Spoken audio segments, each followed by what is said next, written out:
Hello and welcome to the third follow-up interview with Tony Slatyer, Special Advisor on Water to the Australian Government.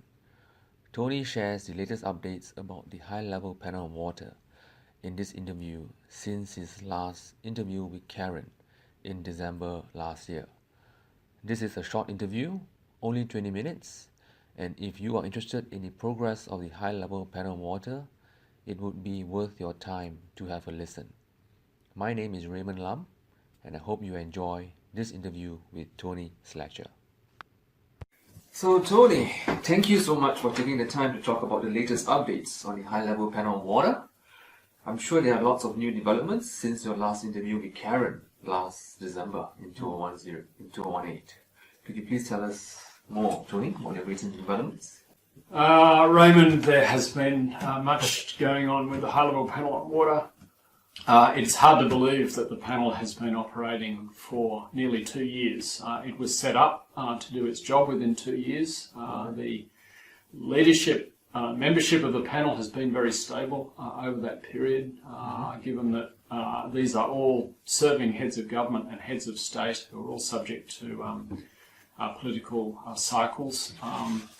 As a result, the panel has been able to get into some detailed work on just what are the solutions for dealing with the great challenges the world faces with water management and sanitation improvements. The way the panel has been working is that the countries of the members of the panel have been working together to pull together policy ideas and analysis that the leaders can then use to pull together their final narrative and call to the world, which is now in a stage of final preparation. The panel has already, of course, put out quite significant statements. At the United Nations General Assembly in 2016, the panel issued its action plan, which contained the theoretical framework for how it was going to think through the water issues and sanitation issues. Also, some panel members made particular announcements at that event. For example, Australia announced the Water for Women initiative, which was a very major program by Australia. And then at the General Assembly in 2017, just a few months ago, the panel issued a major statement on sanitation, which was a call to the world to take this issue much more seriously and to and set out some principles and objectives that the panel was advocating. Since then, the panel has been working through a very wide range of issues. Water, of course, is not a singular issue around, pollution or water sharing or water pricing or any. It's very comprehensive agenda. And one of the panel's key messages is for people to just understand how comprehensive it is, and you cannot solve the problem without looking at all these issues. The panel is finalising its messages for announcement in the next month or so. World Water Day is coming up on the 22nd of March, and you can expect by then that the panel will have made its views clear to the world. The types of issues that are being worked through are identified in the action plan that was released last year. So it will be no surprise to you or to the global community that the types of issues that the panel is working through. But for example, they include the concept of valuing water and the issues around water efficiency, how to understand water better, water data issues around international cooperation in water, partnerships at the domestic and global level that need to be forged, the sanitation agenda and the issues to improve outcomes globally in sanitation, and so on and so on. We are also expecting that the panel's products will emerge in some different forms. There will be a substantive document which sets out the panel's thinking in some detail. That will have supporting material if people want to dig deeper on particular issues, so that they can understand where that thinking came from. Right. We are also expecting that the panel will have materials that can be distributed on social media and other channels, because our objective is to get the message out. Right. It's a political action. The first audience are the political leaders of the world. But of course, political leaders answer to their people. And therefore, really the audience is the world as a whole. And that people of the world can support, both agitate for the types of reforms that are needed, but also support those political leaders who are willing to implement these difficult reforms, because they are always difficult in water. There is no, when you're dealing with a scarce or limited resource, you're dealing with the different value systems in the society, dealing with extremely challenging targets, as we have under the Sustainable Development Goal 6, to achieve in just 12 years. These are very difficult decisions for governments and for societies. Hard policy choices have to be made. Prioritisation has to be reset. The whole of society is affected. So nobody should be surprised if these are challenging issues for governments and communities to work through. The panel tries to be clear about that. We'll try to be clear about that, I'm sure, in its final statements. Right. I understand that the high-level panel water report is set to launch in mid-March this year. What can we expect from this report, and what will be the key highlights, in your opinion, Julie? Well, I think I've probably largely answered that question already, It's all part of Raymond. these papers and all that, right? I'm not, of course, going to run through the details of the panel's outcomes, because they are still being finalised, and it's up to the members of the panel to make their own statements. But as I said, if you want an indication of the types of issues that will be dealt with by the panel, then people should have a look at the action plan that was issued last year. Okay. And what you can expect is more precision and more information and a more useful material about what people should actually do. Right. We have probably spent enough time talking about what the problem is and how difficult it is and how challenging it is. The question is, what can governments now do?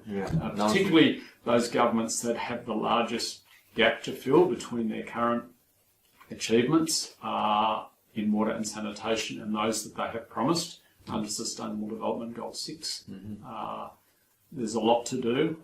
The issue is just what realistically can be done, and the panel is trying to focus on that. Right. I understand that recently there was a launch of the Good Practice Guidelines for Water Data Management Policy in conjunction with the 28th UN Water Meeting held in Rome in February this year. Yes, it's very exciting. So this is happening because of the high-level panel on water, and because of Australia's membership, the Australian Prime Minister's membership of the panel. Australia offered quite early on in the life of the panel to take a lead on the data work of the panel. We are doing this because we believe that evidence-based policy is really important, and that when governments and authorities are making decisions about something as important as water, it should be based on good information about the water and about a whole lot of other things too. But you've got to start with information about the water. Where is it? What is its, if it's groundwater, what are its recharge rates? If it's surface water, what are its flow patterns and its reliability and so on and so forth. How much is in the system? How is it flowing?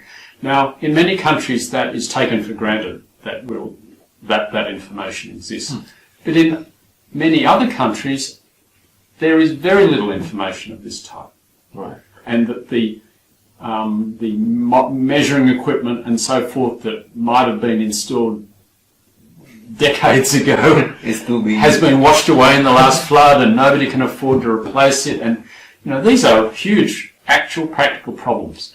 So Australia proposed, and the high-level panel has adopted this idea of a World Water Data Initiative, where the whole world would get behind trying to improve this situation. Water data.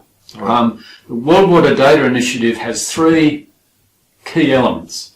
A policy element: how do you get the policy settings right at the national level to allow you to gather up the right information and use it in the right way.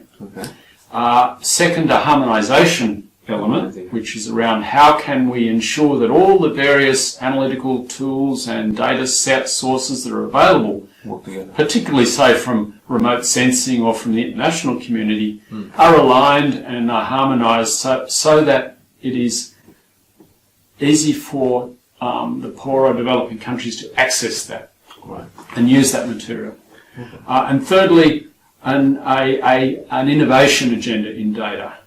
What are some really bright ideas on how to reduce the costs and complexity of the water data system? Okay, so our objective was to help countries that are in the weakest or most challenging situations to make the best possible use of water data at the lowest possible cost. How do we bring down the cost, reduce the complexity, improve the efficacy of the data? So that brings us to the good practice guidelines for water data management policy that were launched just a few weeks ago. On the 1st of February. These are the first practical product of the World Water Data Initiative. They were jointly launched by the Australian Bureau of Meteorology, which led the preparation of the document, and the World Meteorological Organisation, which has supported this effort and has co-badged the document. They set out basic principles for water data management. How, as a government, should you be collecting and holding and distributing and using the data that you have, and how can you improve that data in line with the principles I was setting out before. It's not a very thick document. Everybody should have a look at it who is interested in this topic. We think it should be a great help to governments that have the most to do in this area, and we would encourage all of you in the water community to familiarise yourself with this.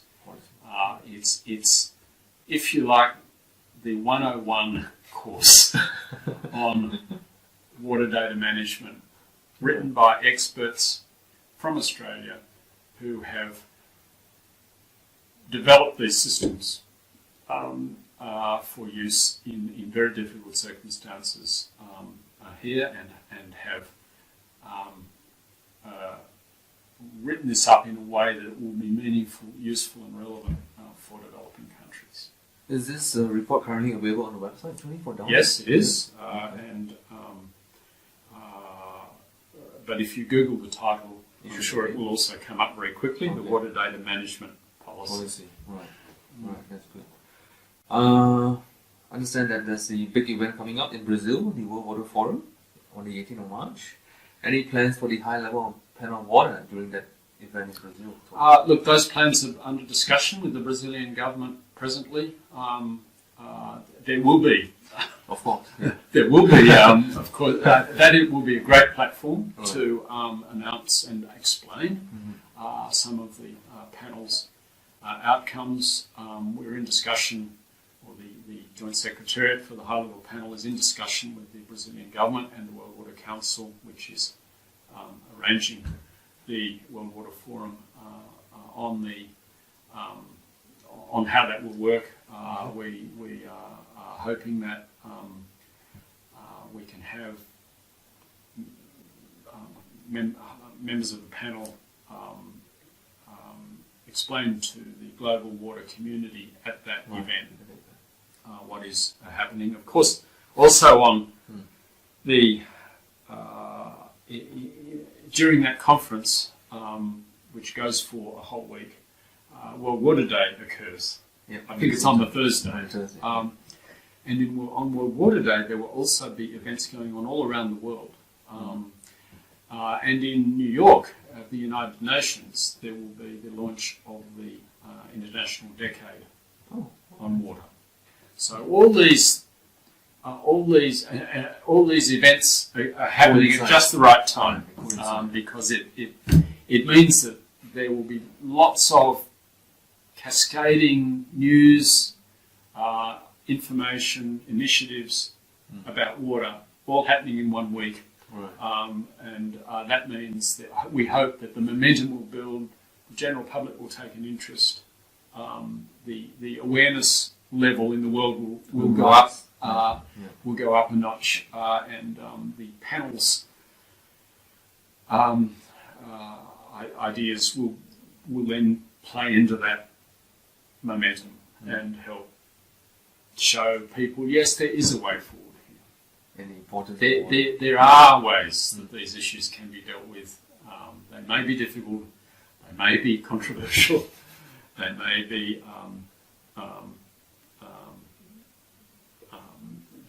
applied in different ways in different locations in different countries, but there are ways forward, and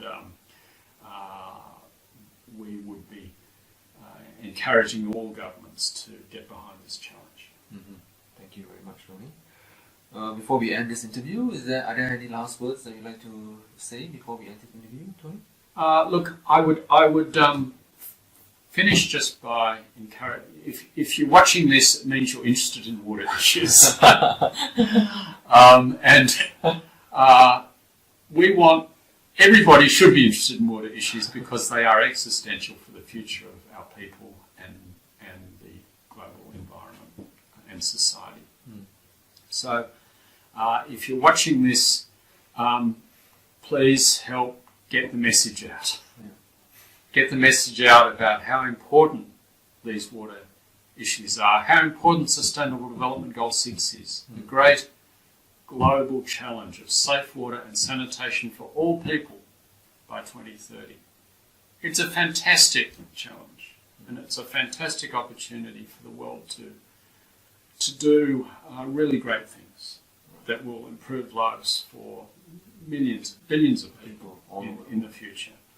And so I would ask, if you are a person who cares about these things, I hope you all are, exercise leadership in your own right, get the message out, help us promote the panel's outcomes, assuming you agree with them. We'll wait and see. And even if you don't, get the message out anyway and raise how important these issues are, and encourage your political leaders and the community around you to get involved. Thank you. Thank you, Tony, for your time today.